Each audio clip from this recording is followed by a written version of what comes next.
Good evening. I'm saying good evening after much thinking.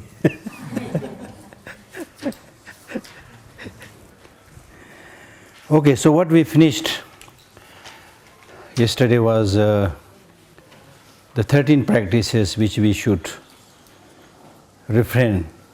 That means killing, stealing, and so on. 13. Now the next 1.5 verses says, revering the worthy and being loving, but giving respect, not inflicting harm, we finished. So giving respectfully, revering the worthy and being loving are in brief practices of Dharma. So these are the 3 things. In addition to the 13 practices which you should refrain from, you should engage in these 3 practices. That is respectfully, giving respectfully, which means practice of giving.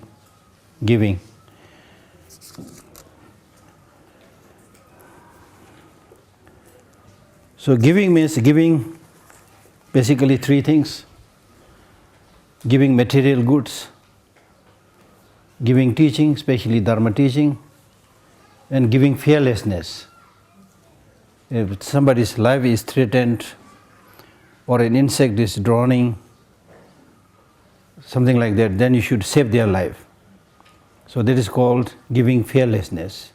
If somebody has fear because of lack of knowledge, lack of misunderstanding, then console them, encourage them, support them, so that their fear goes away. Many of us suffer from fear, that this will happen to me, that will happen to me, and many a times we suffer unnecessarily. So it's important to support people who are in need. Okay? It's very important, because on the one hand there are like natural disasters, on the other our mind is very fragile, so we suffer a lot. So that's why it is important to understand the reality, the way things are, the teaching of the Buddha. So that will help you. This reminds me a verse from Uchitome Sangpo's 37 Bodhisattva practices, where he says that many of the sufferings that we encounter are similar to sufferings that we experience when we get a dream of death of one's child. In the dream, if you dreamt that your child died, you will suffer. While dreaming, you will cry, you will suffer. Because you are sleeping, you are not awake. But when you wake up, they will say, oh, thank God, this is just a dream. And I used to have that. When I was a student, I used to have nightmares about exam, I get a dream that I terribly failed in mathematics or whatever, you see. And there was this question paper, I was unable to read anything, None of the questions are clear to me, I get very scared. Then when I wake up, thank God, it's just a dream, See, now you can understand this so nicely. Just as when we are sleeping, we suffer.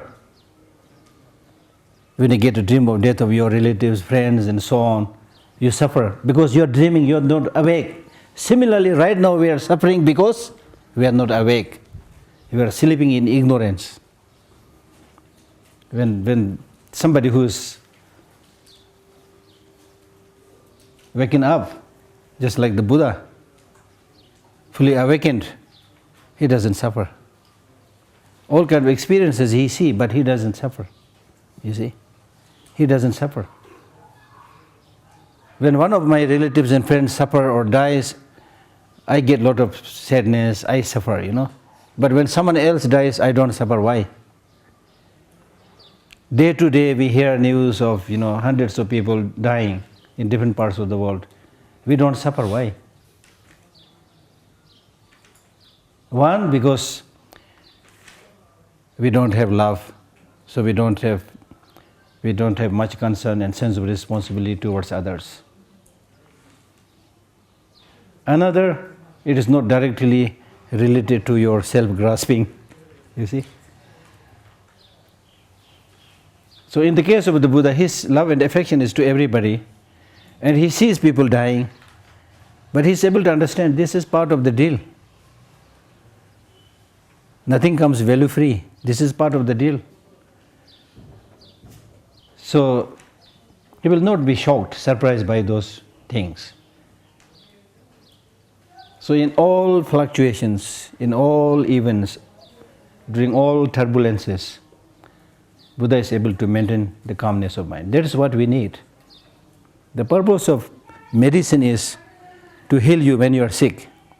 When you are healthy, you don't need medicine. Similarly, when you are mentally disturbed due to negative emotions or some upheavals or some misfortunes, calamities, at that time you should not be shaken. It's very important because very on and off we see people suffering, because of death of somebody, because somebody's relatives and friends are sick, Then people get nervous, run around, do all kind of things. But that's not much use. What is important is you do whatever best you can do that. Then remain calm. Because simply your crying is not going to help, you see. That's important. That's right. While we live together, be nice, live nicely, live harmoniously, help each other.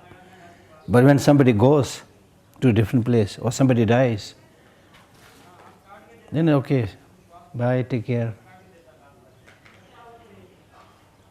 You have nothing to worry. But we don't do this. When we are living together, we are not so nice to each other. When somebody dies, then you shed your crocodile tear. That's why all this Buddha's teaching, in simple language, all this Buddha's teaching, they are saying that don't lead a stupid life. That's what Buddha is saying. Don't lead a confused life, don't lead a stupid life. Do those things which is necessary, which is important, which is useful. Don't do those things which is not useful, not necessary, like crying and doing nothing is useless. And all these useless things, we end up doing all these useless things because we are ignorant.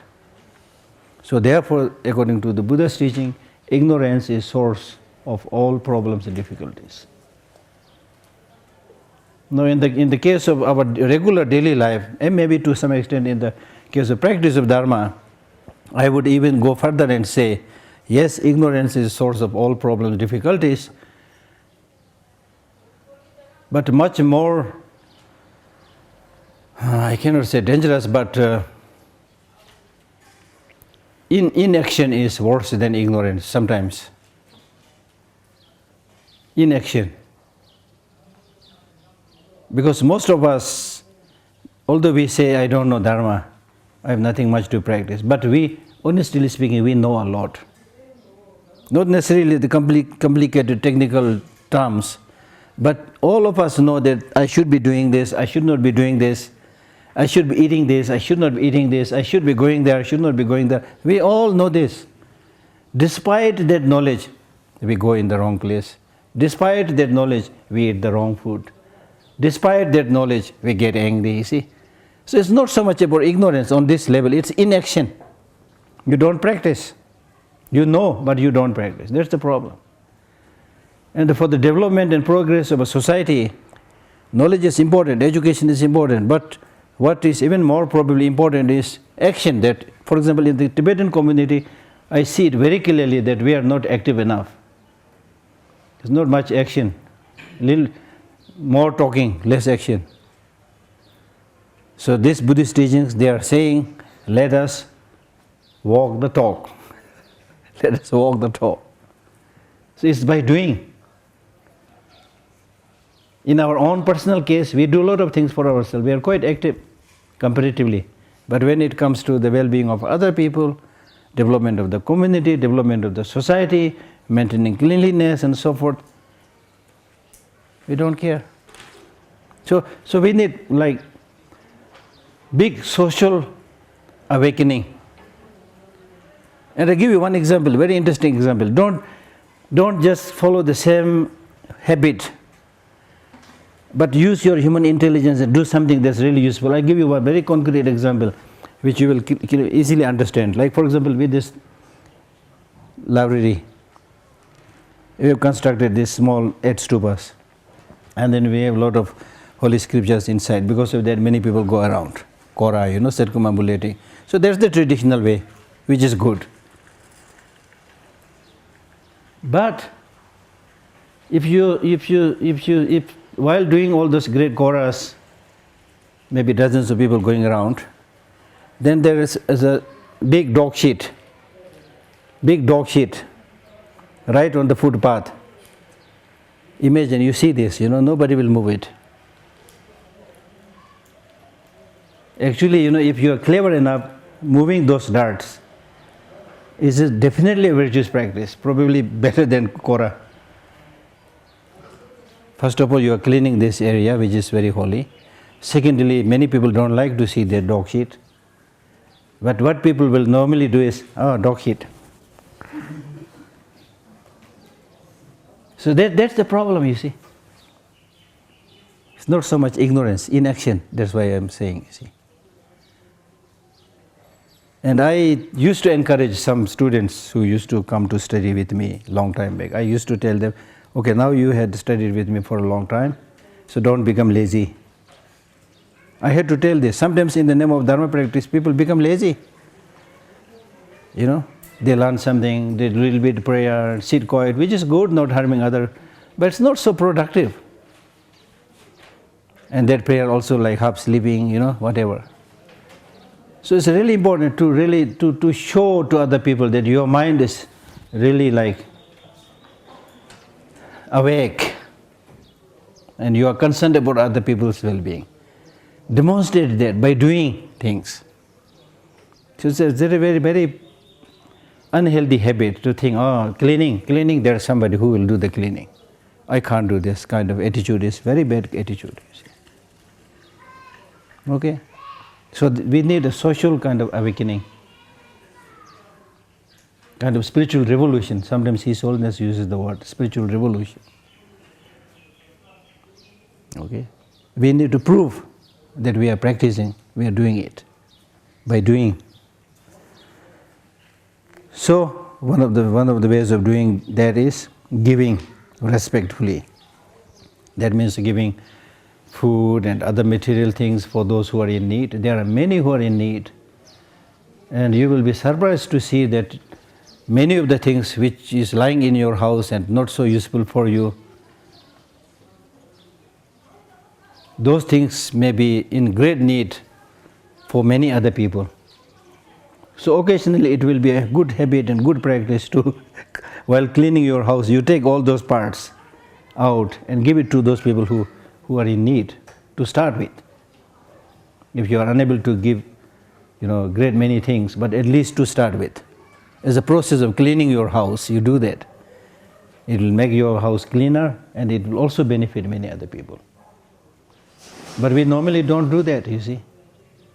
And there may be a particular article we may not be using there for the last 10, 15 years, but still because of our grasping and craving, we might, I might need it one day, I might need it. I have that experience. I don't have any spiritual experience or realization, but I have, like you, have those kind of experiences, So you hoard so many things, which is only headache, you see. So start giving those things. One of the great mind training teacher, he was also like us, very spendthrift, very tight-fisted in the beginning. And it is said that he was so tight-fisted that he cannot give anything to anybody. So he realized that, and then he said, I must do something. But he could not give anything to others. So he started taking something from the right hand, giving it to the left hand.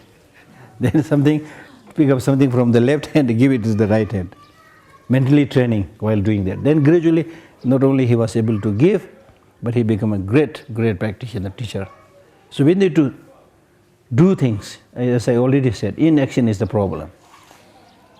We need to do those things. So sometimes in many other developed countries, They may not talk about Buddhism, they may not talk about love, they may not talk about compassion, but they are very good in practicing many things, you see. So it has to become a part of your life, part of your habit. In the Tibetan community, we really need to have those habits of going around and helping people, those kind of things, not just sitting there and doing prayer all the time. Prayer you can do. But prayer and religious teachings and prayers, these are like charging the battery before you go into darkness. So if you don't, the purpose of charging the battery is to use that light when you go into darkness. But if you don't use it, only charge and charge. What is the use? So sometimes we are like that, We seem to be, charging all the time, receiving some teaching, doing some mantra, but nothing outside. So it's really important to learn even from Christian communities. They do many social services. Hospitals for lepers, hospitals for orphans. Many good activities are there. So Buddhists, we must be active, We can probably organize some small group to start with. Start a group and then say, okay, we can clean this area, that area, whatever, It's a kind of pastime, and also, just sitting there is not good for your health also. A little bit active, go out and do some cleaning. Then this will become an example for many others to follow suit. So I think that is really, really important. Otherwise, we'll keep on reading precious Garland, nothing happening, you see. So practice of giving material things to those who are in need. And then second is giving Dharma teaching. Now Dharma teaching does not mean that you need to sit on a slightly higher throne, but it basically means sharing your knowledge. For those people who have less knowledge, who wants to learn English, help them if your English is better. If they want to learn Dharma, help them. If they want to Tibetan, help them, you see. It's one of the best gifts. Out of the many practices of giving, the best giving is giving education, giving Dharma, giving knowledge, and then giving fearlessness. So that's the meaning of respectfully, giving respectfully. And then revering the worthy. That means great teachers like abbots of monastery, or those who have higher qualities than you. Likewise, there may be many others who are worthy of respect. Show respect to them. By bowing to them, by respecting them, you are not going to lose anything.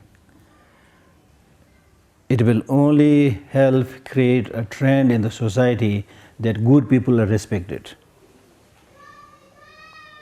If good people, compassionate people, loving people, if they are respected, then there is chance that the society will flourish, society will prosper. But if there's no respect to the educated, there's no respect to the compassionate, there's no respect to the loving people, but respect only those people who are wealthy and have money, then very soon you will go into problems, difficulties. Okay?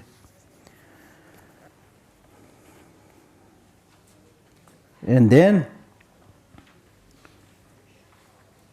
being loving kindness, being loving, etc. So being loving kindness, or here it is basically talking about the four immeasurable practices: infinite love, infinite compassion, infinite joy, infinite equanimity.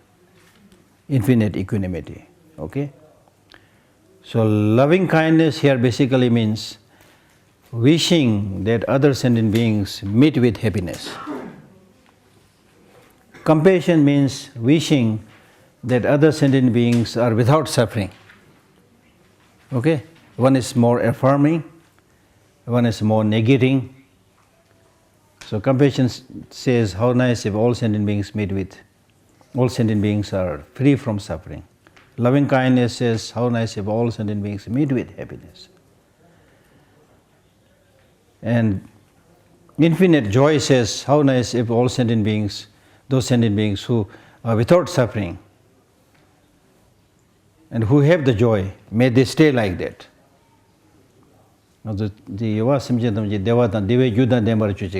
We do this prayer, may all sentient beings meet with happiness and the cause of happiness.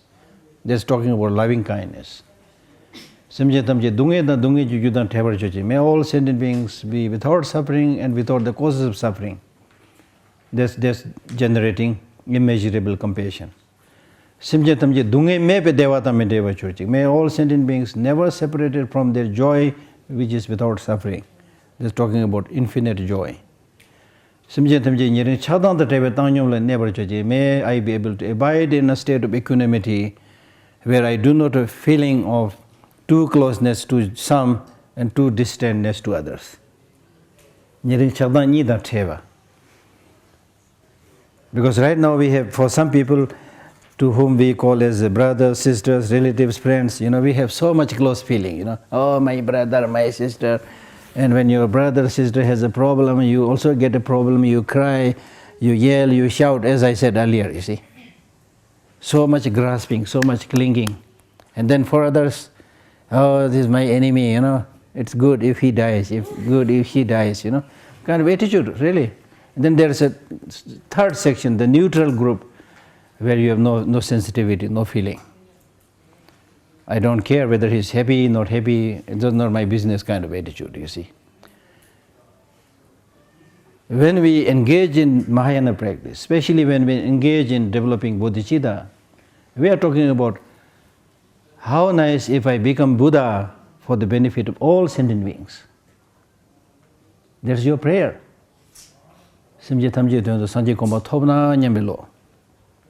Now, in order to develop such a mind, first there should be equanimity towards all sentient beings. And I actually told many people to do a beautiful drawing here, beautiful painting here. Like, if we want to plant something, grow something, first we need to level the ground. If the ground is uneven, then whatever you plant, it may not be very stable, you see. So first you should level the ground.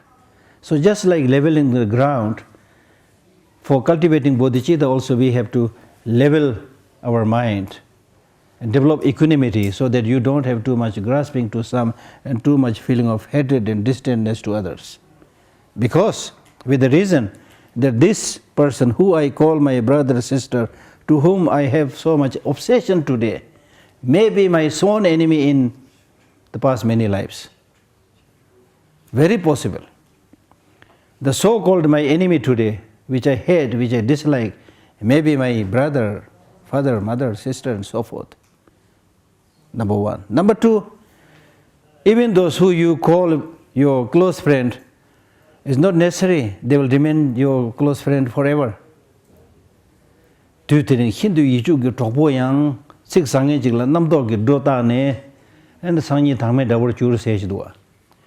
person who you call as my very, very beloved friend today, based on mere usage of a word, they might get so angry, so upset, that tomorrow they might become your sworn enemy. So there is no certainty with friendship and enemy. There is no certainty. This uncertainty of changes of friend to enemy, enemy to friend is just like the summer cloud. Unreliable, you see. So it's not, conventional. Of course, I'm not saying that you should not make any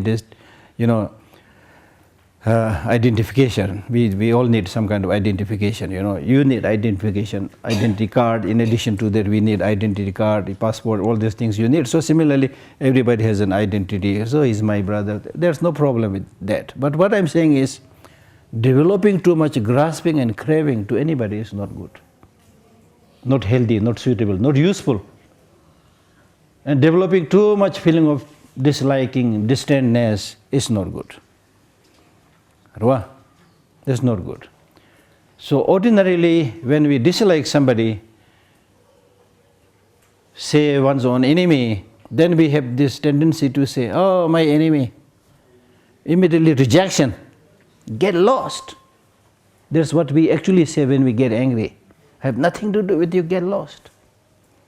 Even if you don't say that, you have this feeling of distantness. I don't care. I wish this person never come near to me.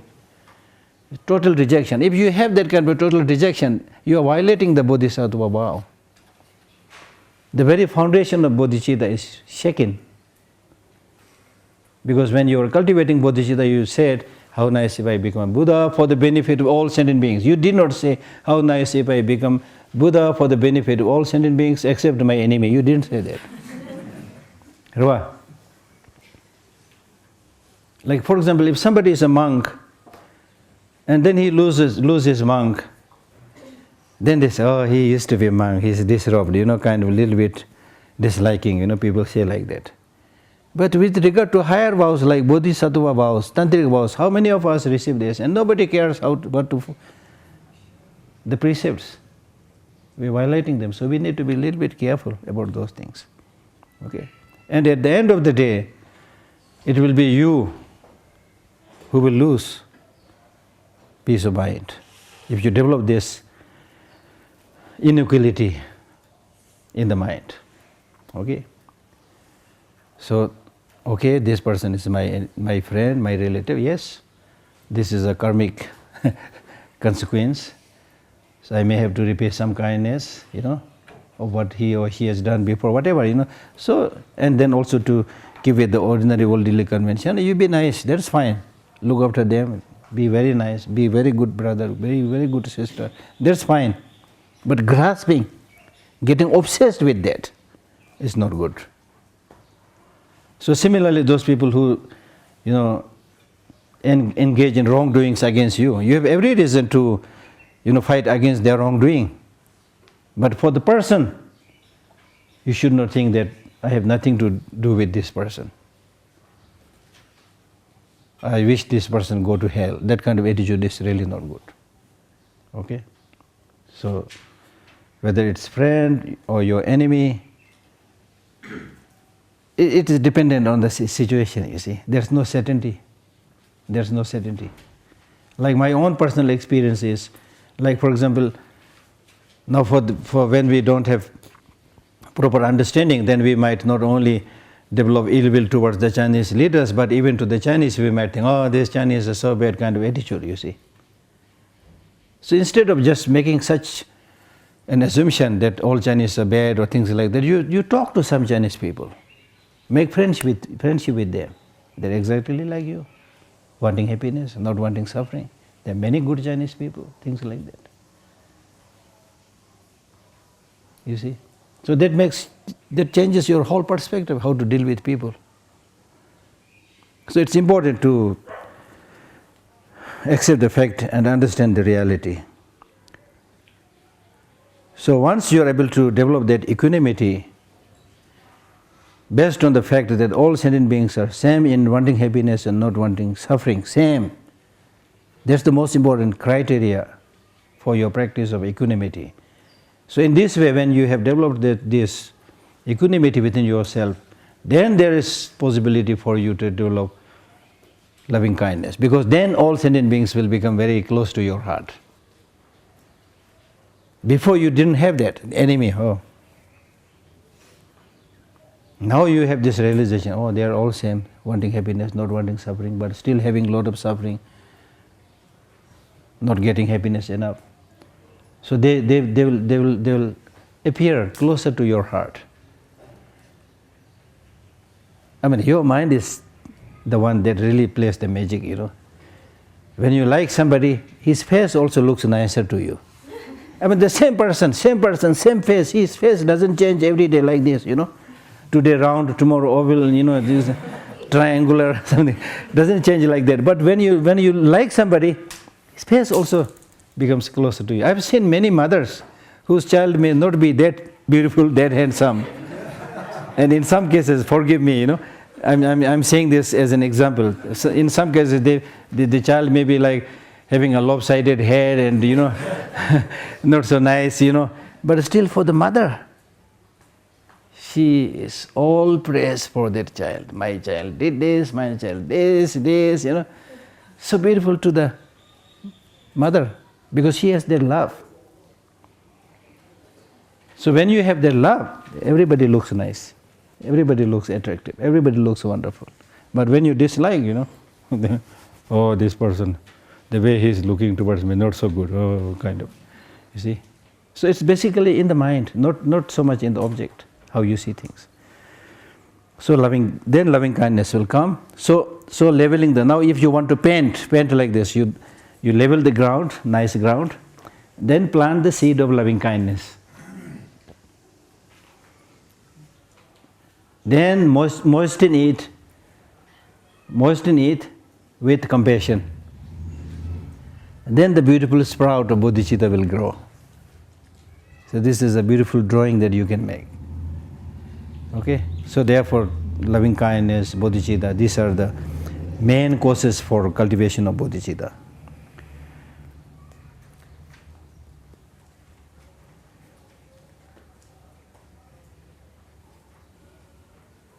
And then he summarizes what he has already explained. Having explained, basically up till now he explained the 16 qualities that is needed for actualizing the higher status, like the rebirth as a human being. And then he summarizes that point by saying, in brief practices of Dharma. So for actualize, if you want to actualize a good human rebirth or the higher status, then you must undertake these 16 practices. Refraining from the 13 and engaging in the 3 practices as we already explained. So these are the 16 causes. If you, in the future, right now you've already obtained human life, but in the future, if you want to obtain good, human life, then undertake these 16 practices. Okay?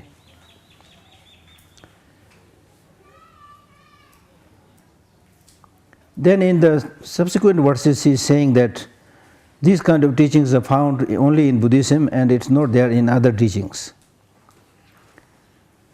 And first he is saying that as far as your engaging in a spiritual practice is concerned, it is important right from the beginning to analyze and judge carefully so that you do not go in the wrong path. Do not travel in the wrong path. Because if you travel in the wrong path, it will harm you and it will harm others. And we have many cases in today's life. There are many so-called who are engaging in certain kind of religious practices, but harming themselves and harming others. We can see that. Okay. So in the verse number 11 he says, from merely mortifying one's body, Dharma arises not, as it neither ends our, what did you say? Malice? Huh?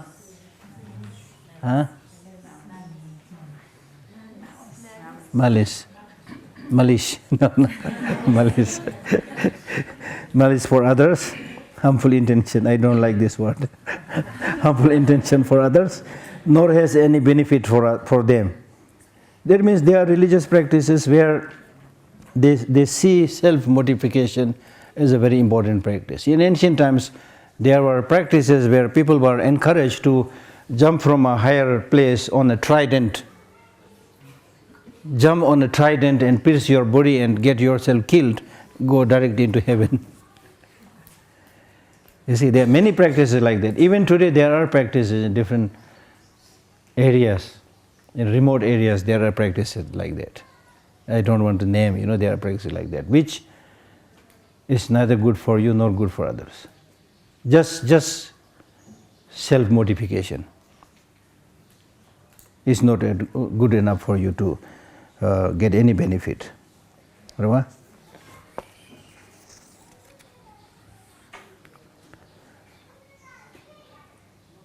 Because it neither ends our harmful intention for others, nor has any benefit for them.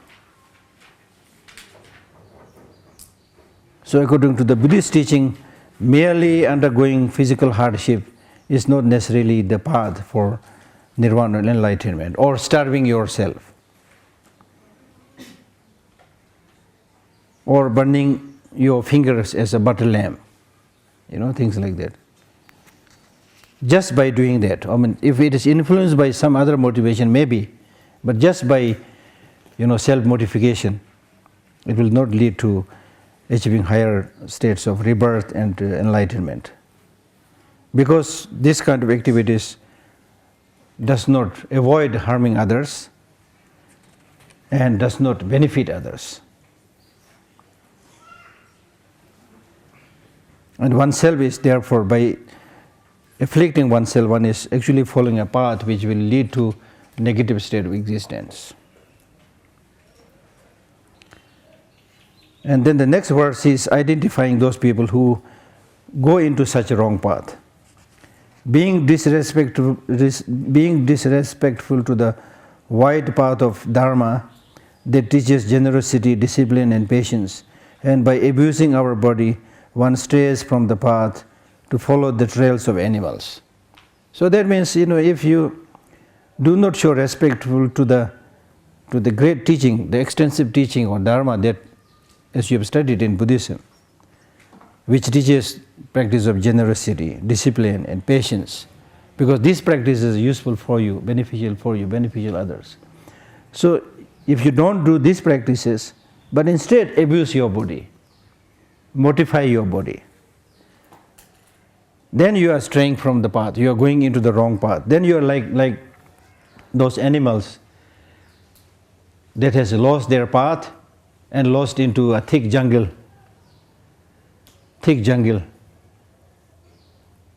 Then it's really like ending up in a jungle where there are trees which is infested with snakes, things like that. So it will harm you. For example, if you get your path lost and end up in a jungle and stay underneath a tree which is infested with snakes and other poisonous animals, you are in great danger. So similarly, you should make sure that you do not get strayed like these animals that get lost in the thick jungle.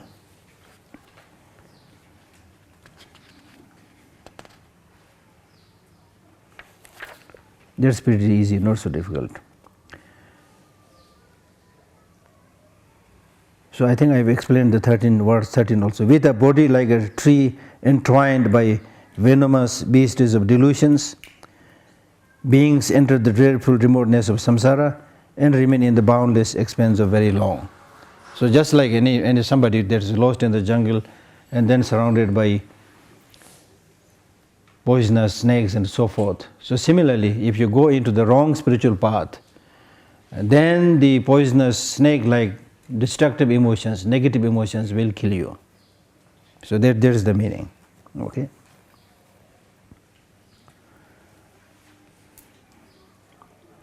And moreover, if you engage in many of these wrongdoings, then you will have to experience the fruit. There is no cheating of the karma. There is no escape from the infallibility of law of karma. This is explained in the next verse. For example, if you engage in killing, through killing one's life will be shortened. By entertaining malice, you receive manifold harms. Due to stealing, you will be short of wealth. I explained this yesterday. By committing adultery, you will have enemies. By telling lies, you will be discredited. Through divisive speech, you will lose friends. Due to harsh words, you will hear the unpleasant. Indulging in senseless talk, your speech will become unreliable. Covetousness destroys mind's aspirations. Harmful thoughts induce fear. False views lead to destructive thoughts. Consuming of liquor confuses our mind. I've already explained all those, so that's not so difficult. Rua?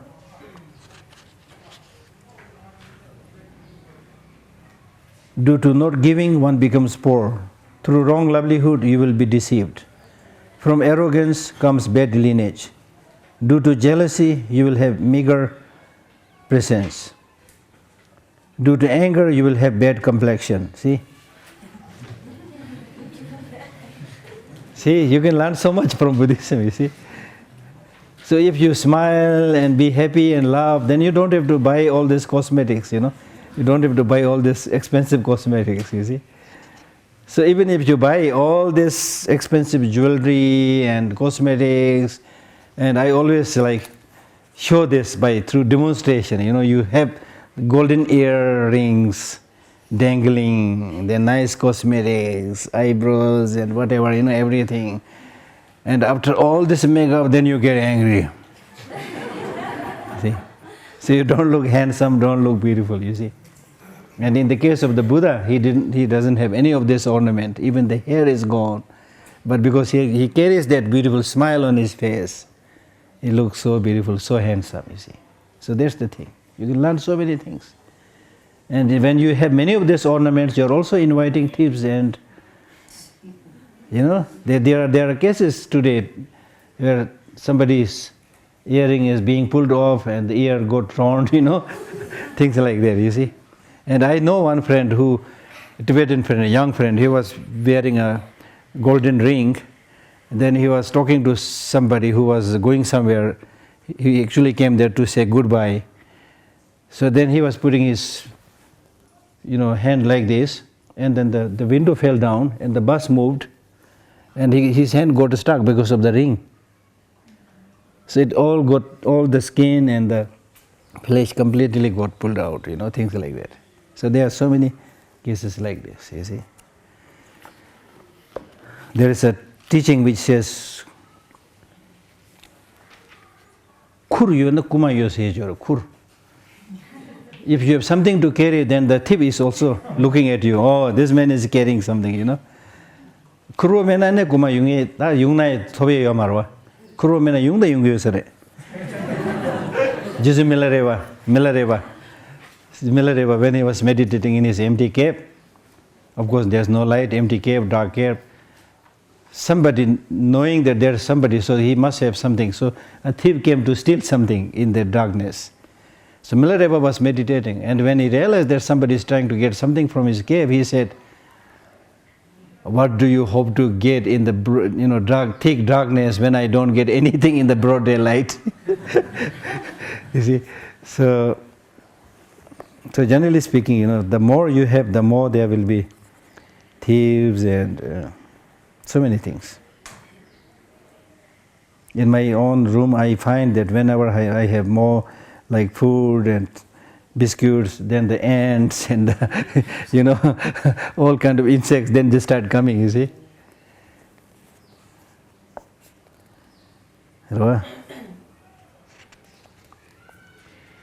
So if you get angry, you will have due to anger, you will have bad complexion. Immediately your face becomes, not nice.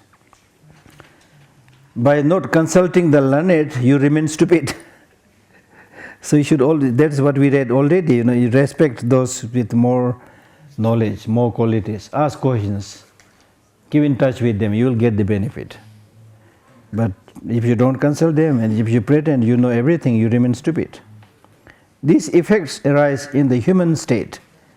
But before all this, one falls into the bad rebirths.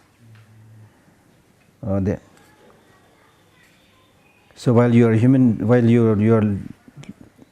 alive as a human being, you might encounter all these problems, and then when you die, you go into the negative state of existence. As for those called non-virtuous, their ripened results have been explained. As for those called virtuous, their results are the opposite. So if you do good things, this is the result. If you do bad things, that will be the result.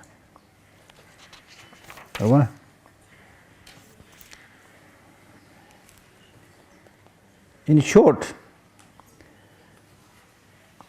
desire, hatred and ignorance and the actions they create are non-virtuous. So if you want to know what is non-virtuous, what is virtuous, non-virtuous are those that are propelled by the three poisons and the actions that comes after these three poisons.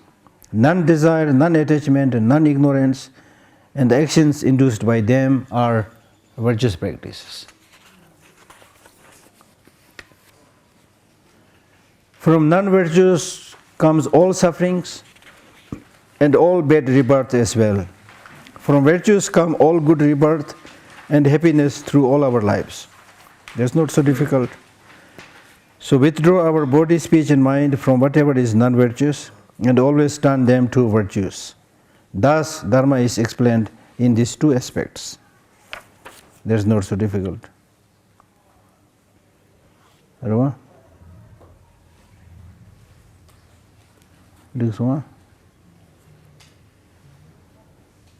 Through concentration, immeasurable and formlessness, one enjoys. This Dharma releases us fully from the state of hell, hungry spirits and animals.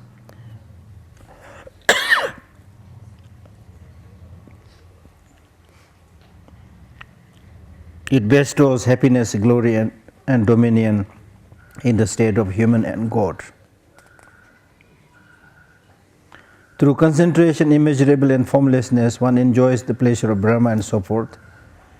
This as such is a brief summary of the Dharma of high rebirth and their effects. So therefore, if you cultivate all these needed causes for actualizing a positive human rebirth, and then through practices like concentration, the four immeasurables as we already explained, the four states of concentrations, and the four practices of formlessness, and through this way you will be able to enjoy higher pleasures like the state of a Brahma and so on.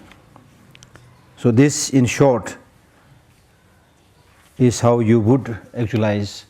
This in short is the Dharma means this in short is the causes for actualizing a higher rebirth, and what kind of consequences, what kind of fruits you will enjoy if you actualize such a higher rebirth. Then from henceforth it speaks about having explained how to actualize higher rebirth, then it goes on to explain how to actualize definite goodness, nirvana and enlightenment. Next one.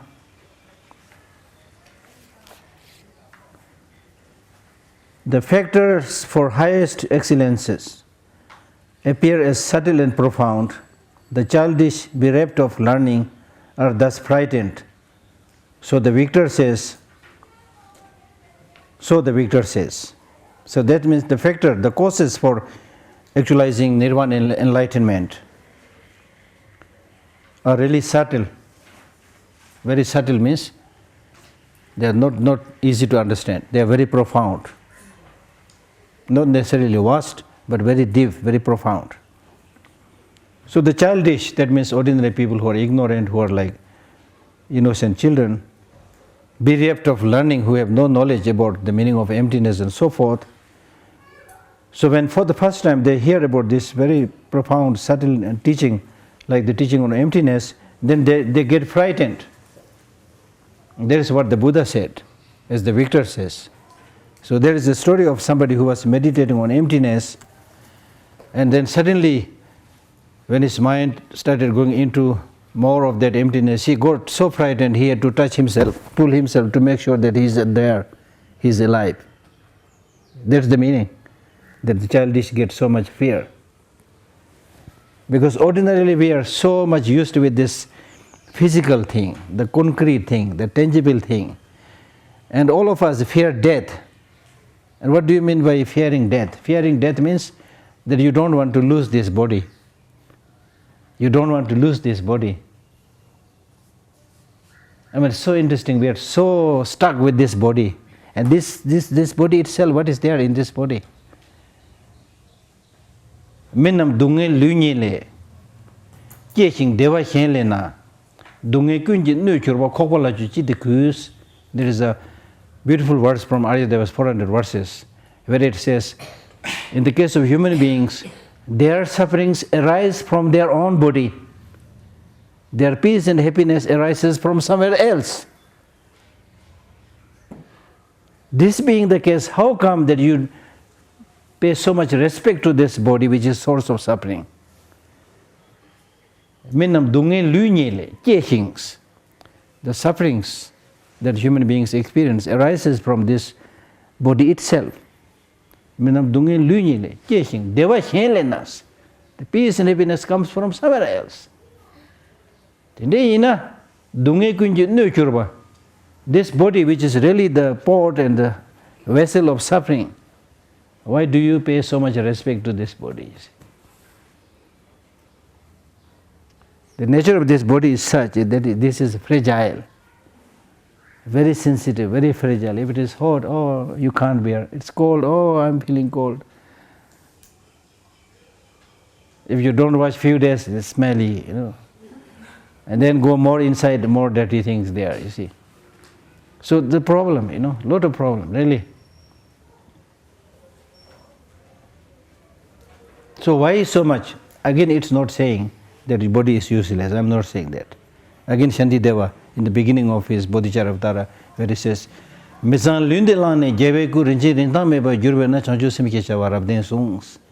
that this impure, filthy body that you have right now, if you know how to transform it, how to change it, you can transform it into the body of a Buddha, which is priceless, which is valueless. And the only way to transmute and change that ordinary impure body into the body of the Buddha is that you cultivate bodhicitta. You cultivate these inner qualities, then your body becomes very precious. But if you look at the nature of the body itself, without these inner qualities, then body itself is really like impure, unclean, combination of 36 filthy substances and things like that, you see. So therefore, it is not proper to develop too much grasping. Instead, it's important to realize the lack of inherent existence, independent nature of this body and the I which is designated on this body. Both in the case of the body and also in the case of the mind and also in the case of the I. None of these things, and in fact, there is no phenomena which has inherent independent existence. So we'll be reading many, many verses from henceforth. It's talking only about this thing. So I'll spend a little more time on this right now. Okay?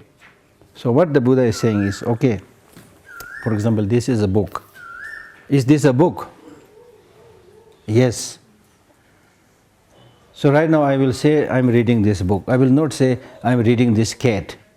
I'm reading this dog. If I say, okay, I'll read this dog, you will all laugh at me now.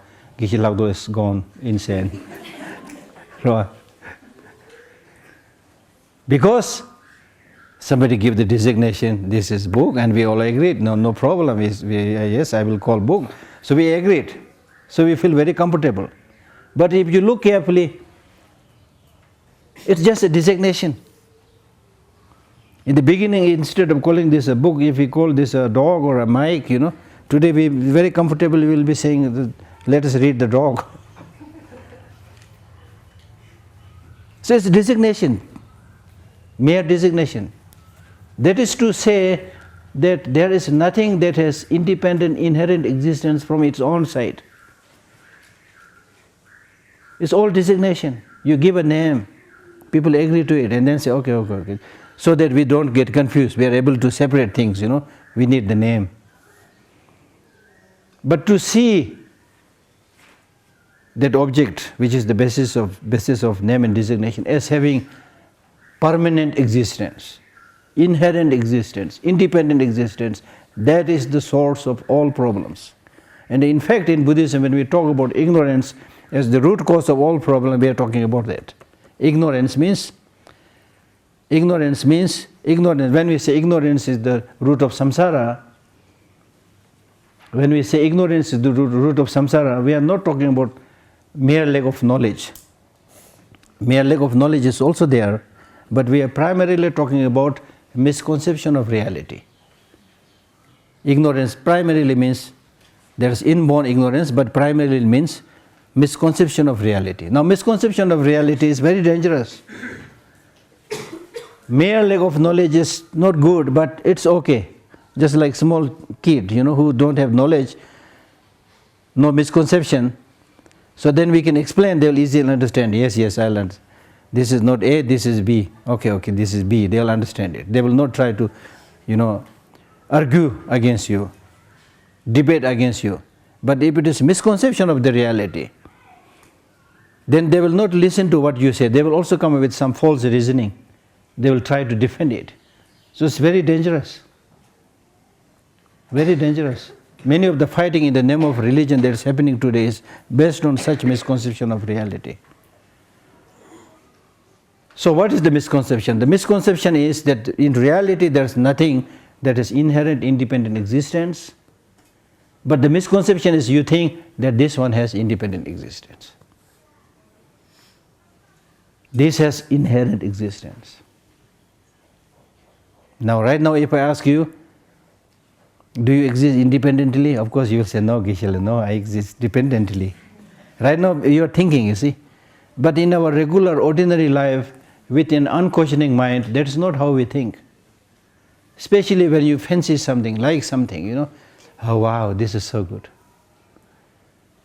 For example, if you have been for a long time looking for a BMW car, then as and when you see that BMW car, you will say, wow, so good.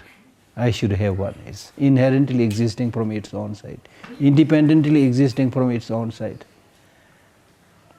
That's what we do all the time. So let us say you don't have enough money right now, but you like to buy. So what you will do is, for several months until you are able to collect money, you will do window shopping, you know. Go and think, and then dream about it, BMW car, you know, get the dream of riding and moving around in the BMW car. The grasping is so strong. And then finally you have enough money and then buy the car and have it in your courtyard, then looks even better, see? Because now it is in touch with your self-grasping. So nice, you know. Then for the first few days you will not even allow other people to touch it. And there's somebody has made a very interesting story about it, and I repeat this, it's very useful. There's a story of somebody who has bought such a car, and he was very excited as everybody. And he had a small daughter.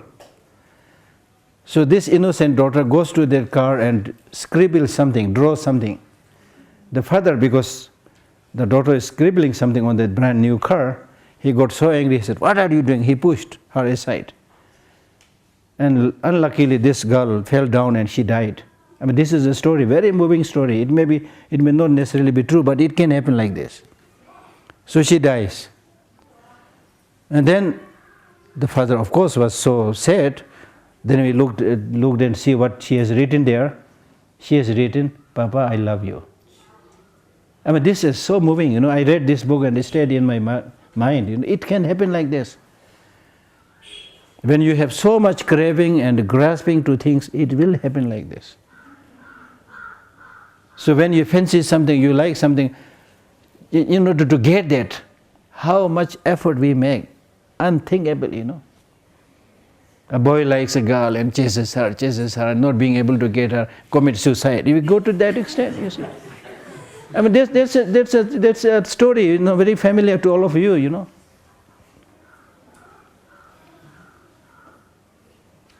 So grasping, because we see that person, that object as 100% nice, 100% beautiful. Wow, you get mesmerized, you know. But if you calm down and think carefully,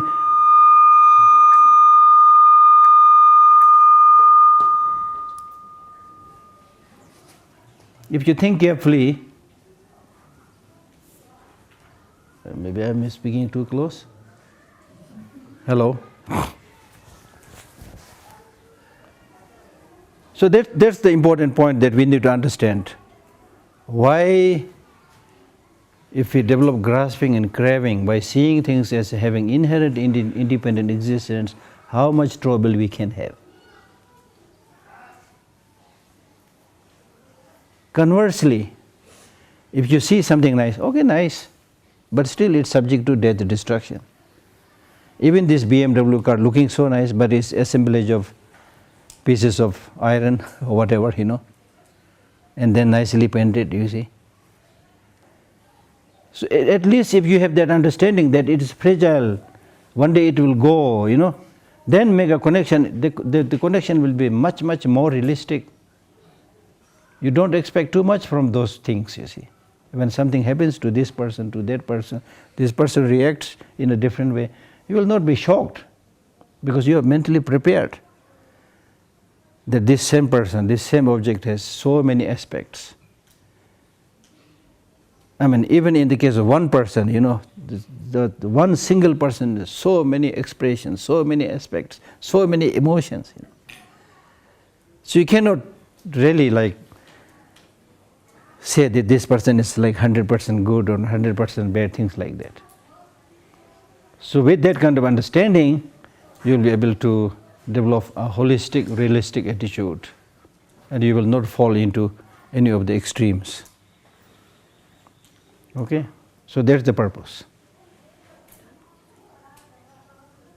When we don't have that understanding, then when you don't like somebody, oh, my enemy, 100% negative.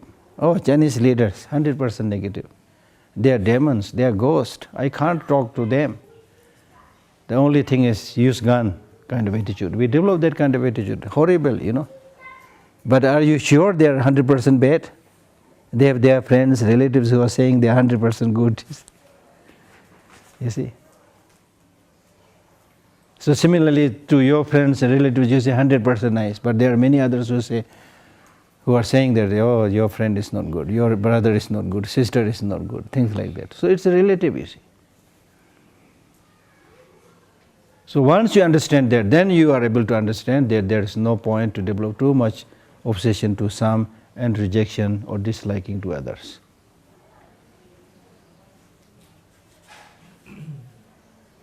So ignorance means misconception of the reality, seeing things as having inherent independent existence. Are you clear about this a little bit? The very famous teaching on emptiness is this one, which I have explained already. Many people, they say, oh, emptiness is so difficult.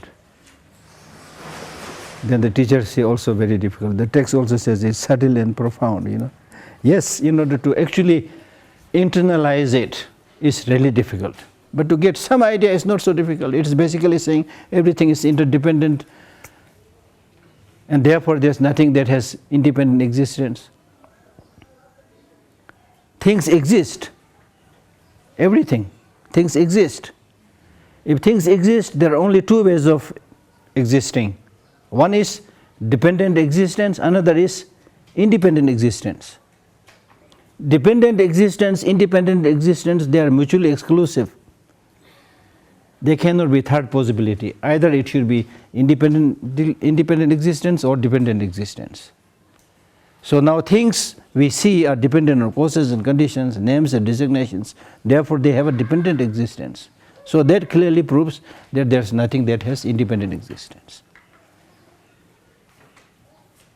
Clear? Dependent existence.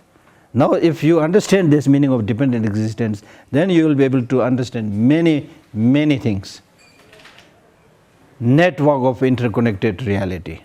That you are dependent on the environment, you are dependent on the food you eat, you are dependent on the people with whom you work, so many things.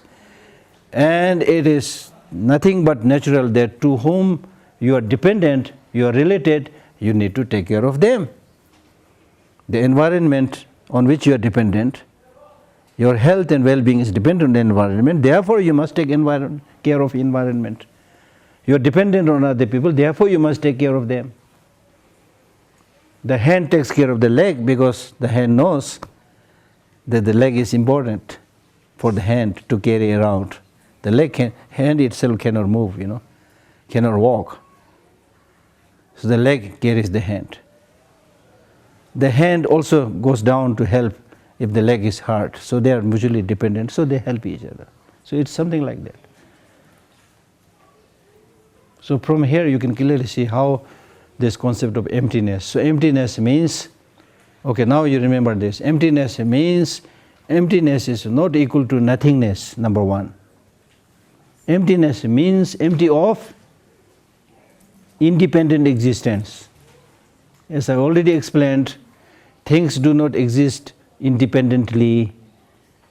So therefore, emptiness means empty of independent existence. Emptiness is not equal to nothingness. Emptiness is like the mathematical figure 0. 0 looks like it has no meaning, but 0 in mathematical calculation has huge value. Without 0 you can't have 10, you can't have 100, you can't have 1000. Okay? It's a big meaning.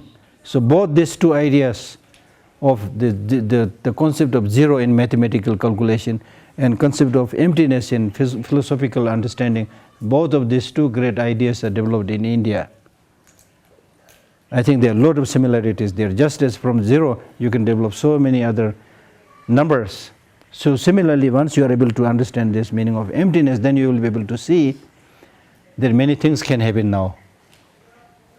Therefore, Nagarjuna in one of his texts, he says, to whom emptiness is possible, everything is possible. To whom emptiness is not possible, nothing is possible. To whom emptiness is possible, everything is possible, because to whom emptiness is possible, then dependent origination is possible. If we are able to talk about dependent origination, then by mutual dependence things can be created. Things can grow. By depending on causes and conditions, things can grow. By depending on others, you can get their help. If everything has independent existence, then nothing can be done. It is the way it is, Nothing can be done. So thank God that things do not have independent existence, they have dependent existence. So by depending on each other, you can do many things. So that is the idea. Okay? One question, maybe. If you have one or two questions, quickly, I will answer quickly, then we stop.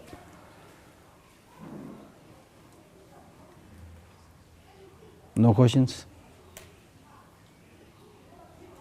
Okay, then. Good night. Oh, yeah, okay, yeah. Geshe, can you give me one example of independent existence? Independent existence. There's no independent existence. Is there any related to independent existence to dependent existence? No, as I said, they are mutually exclusive. They cannot stay together. So things exist dependently, therefore there's no room for independent existence. So independent existence is not there. There's nothing, no example of any phenomena that has independent existence. Even if you come up with the example of a permanent phenomena, you might come up with this permanent phenomena thinking that since this is not dependent on causes and conditions, therefore it must be independently existing. But even in the case of the permanent phenomena, like emptiness, emptiness is a permanent phenomena. Even in the case of emptiness, it is dependent because it has the name emptiness. And this name emptiness is designated by some human mind. So without designation, without depending on causes and conditions, nothing can come out. We cannot think about anything. So in that sense. So either it is dependent on causes and conditions, or it is dependent on the mind that gives the designation, the name which is being given to it, or your whole body is dependent on the parts, and the parts of the body are dependent on the whole body. So that way it is dependent. There is nothing that has independent existence.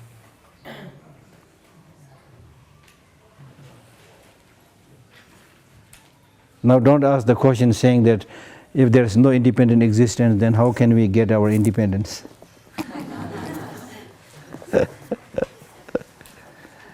So from this parlance, genuine independence is not possible. You will be dependent on somebody.